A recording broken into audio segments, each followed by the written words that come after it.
life or to put others in a place of safety. That is not the same thing. This is someone who is deliberately restrained and put to death at the point of a knife. And this is what God said to Abraham: take your son, the one son who I have promised to you, who was born and who is now growing up, take him and sacrifice him.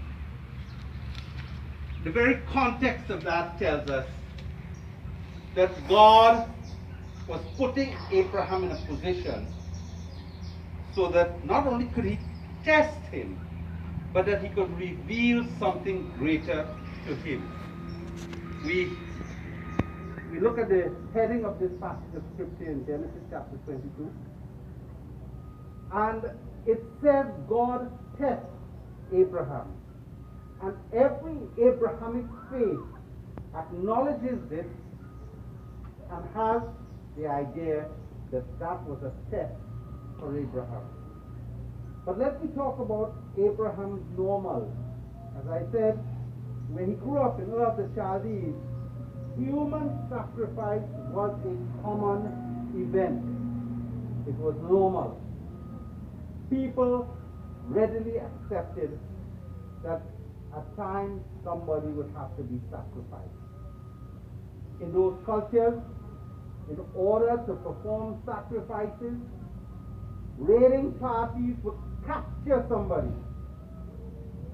Perhaps they would wage war against a tribe and capture them. Perhaps they would go out on a raid and capture them. And they would bring these people to be sacrificed.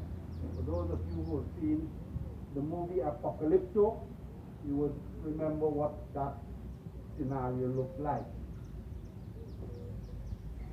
At other times, there were those within the community who were identified that they must provide somebody from their family for a particular sacrifice. And that's a hard thing, choose somebody from the family to be sacrificed. But it got to the point where people began to believe that God was looking for a special sacrifice.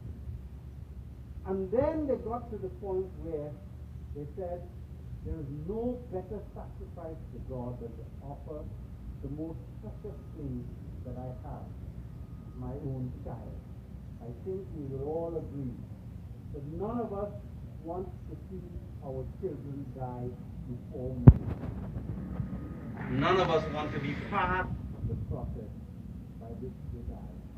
We don't want to be involved in having our children die. If our children become sick or injured and face the risk of death, we will put every resource that we have into trying to get them to recover. We will not risk our children dying. That's the way we are. And it is normal, or we think it is normal,